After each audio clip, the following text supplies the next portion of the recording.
As a leader, as a dentist, as a dad, as a Dr. Nacho, I have one goal every day: to limit, to reduce, to minimize the number of times I feel like crying inside a day. My name is Paul, Dr. Nacho, and my goal is to teach you how to succeed in dentisting without really crying.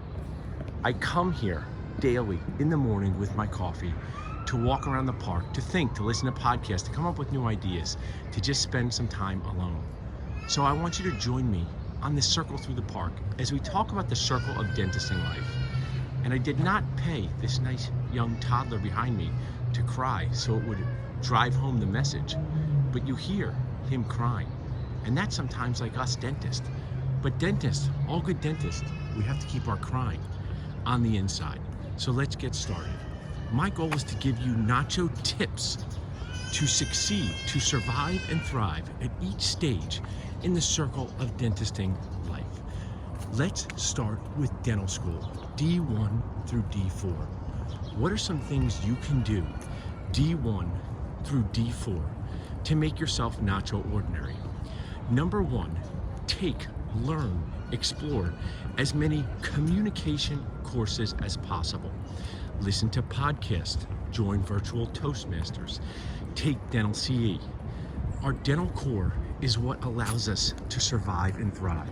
What is our dental core? It's made up of three things: our mind skills, business skills, leadership skills, decision-making skills, our word skills, how we talk to patients and people, as well as those people on our team and other dentists, and clinical hand skills. Dental school often overvalues clinical hand skill training. When you have your whole life to figure out how to do a crown prep, I promise you, everyone can take that burr and go round and round and round. But if you do not learn how to talk to a patient, if you don't learn how to troubleshoot, if you don't learn what questions to ask and what advisors to hire and who can help you on your journey, it does not matter if you can make the most beautiful emergence profile in the world. It is a combination of all of those things.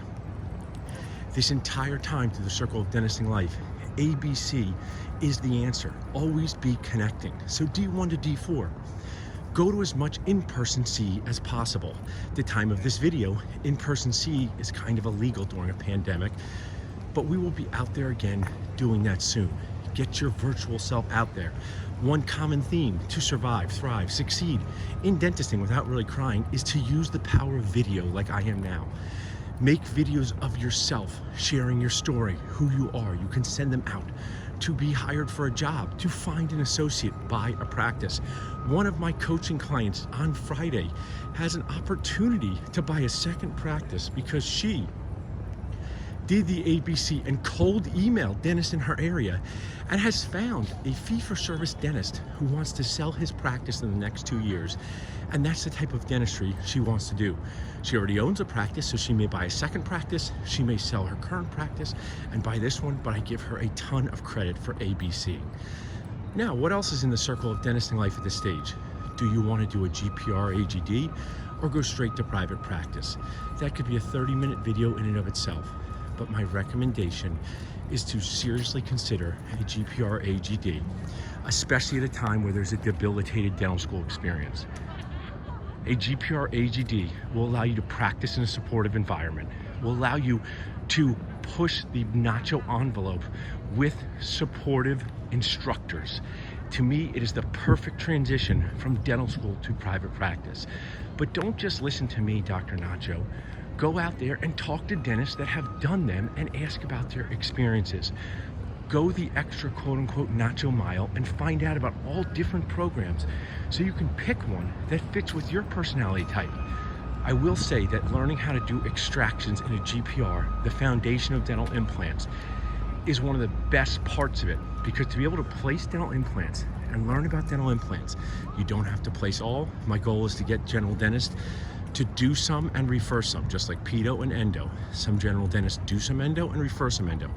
Why can't implants be the same way? Another one of my coaching clients just yesterday, a dental student, said, what courses should I take out of dental school? I want to learn how to place implants. I say, don't take any implant placement courses for a year. take all extraction bone graft courses, figure out how to clinically do the procedure, and also get the patient to say yes. Getting a patient to say yes to an extraction bone graft at $500 to $800 is easier than an entire implant case at $3,000 to $5,000. You will make yourself marketable to a practice. You can say, I can do some of the extractions in this practice. How about this question in the circle of dentistry life? Working for a private practice or DSO. We've developed the Job Connect program. If you would like to learn more about it, just text jobs to 215-543-6454. Email jobconnect@dentalnachos.com or visit dentalnachos.com. We help private practice owners find associates. We help DSOs find associates. The Dentist Job Connect program is designed to connect dentists for one of the most important things in their life, having a job so they can make the most beautiful emergence profile in the world, so they can fulfill themselves. You cannot do any of this, pay off your loans, enjoy your dental life without a job. Do you want to work for a private practice or DSO? Here's my advice. Be mentally flexible.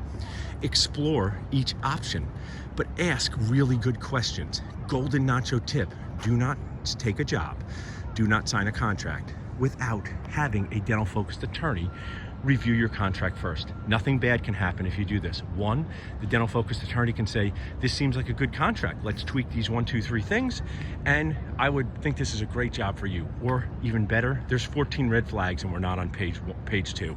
Signing a bad contract can cause so many problems. It can prevent you from buying a practice where you want. It can cost you money, and worse than that, morale. Do not be dentist cheap, and hire a dental focused attorney.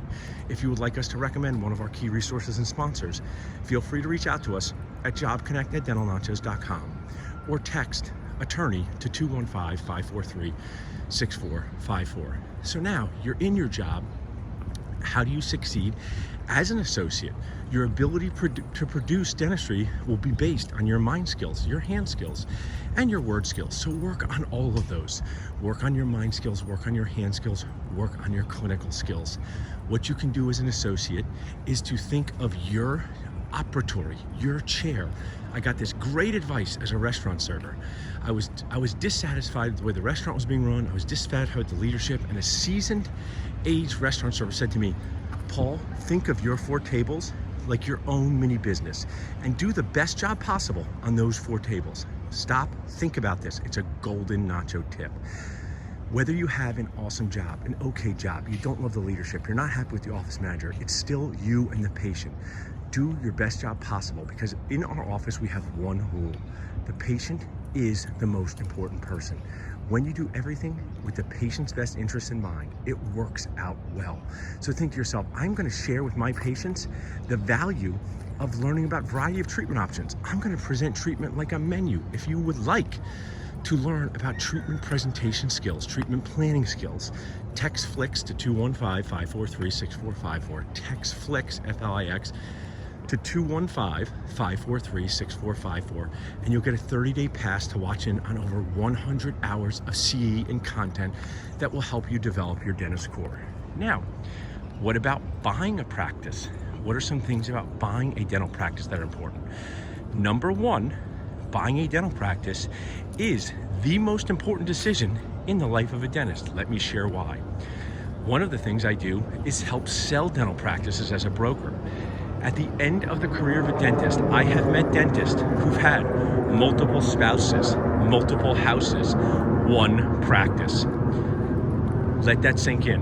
Buying a dental practice, anchoring yourself to an area, and owning that business is one of the most serious decisions you can make. It can be awesome when it's done right. It can be awful if you do not buy the right practice for you. I have a 3-operatory practice for sale close to where I live in Philadelphia. Maybe that's perfect for some people. The dentist collects $800,000 a year. Maybe that fits exactly what you want. If you want to learn about any of our practices, just text practices for sale to 215-543-6454 or email transitions@dentalnachos.com. Why am I infusing our contact information into this video?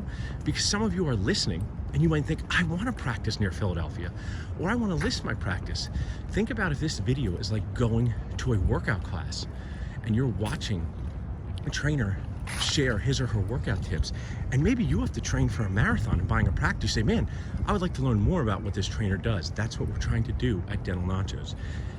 Give you the MOCs, mechanisms of connection, to succeed in your dentisting life. So buying a practice is incredibly important. We have an entire series, how not to burn your nachos when buying a practice. It is on our Dental Nacho Flix platform. It talks about the $30,000 mistake that I made. It talks about hiring the right team. It talks about what to do when your deal is about to die and you want to cry. One of the take-home tips, get a good team of advisors. Another golden nacho tip, good advice is never expensive. On our coaching calls, on my hopes and dreams calls, what I do is I help dentists understand the first step. Over the past 3 days, I've talked to a 26-year-old dentist, a 34-year-old dentist, and a 59-year-old dentist about their hopes and dreams. I help get them going in the right direction. Think of it like a limited oral exam. An x-ray, like we do for patients, and then say an endodontist is your next step, periodontist is your next step, and oral surgery is your next step. One of the things I find on these calls is that there's a total lack of information and awareness about what to do next on your major life decisions. Buying a practice, hiring an associate, selling your practice. Now, after you've bought a practice, one day you might want to hire an associate. So we're talking about finding a job and hiring an associate. What is one of the biggest challenges hiring an associate? The person hiring an associate has good intentions, but they're not sure if they need or want an associate. Is your associate position a car or a boat? One of the most important questions to answer if you're looking for a job or hiring an associate. Is this a true need or a want? Now let me share some value with you that you can use forever and ever and ever. There are 5 questions you must be able to ask, and the practicing dentist, practice owner must be able to answer. Ready? Here are the 5 questions. You might want to write them down. If you want to know the 5 questions, you can email 5 questions to jobconnect@dentalnachos.com, or you can just text 5 questions to 215-543-6454, and we'll send you back this list to have as a reference. But I'll also bring it to life, BTL, bring it to life on video. Remember, golden nacho tip, make more videos. Bring yourself to life, 30-second to 2-minute long videos. What are the 5 questions? Where is the job? Why does the practice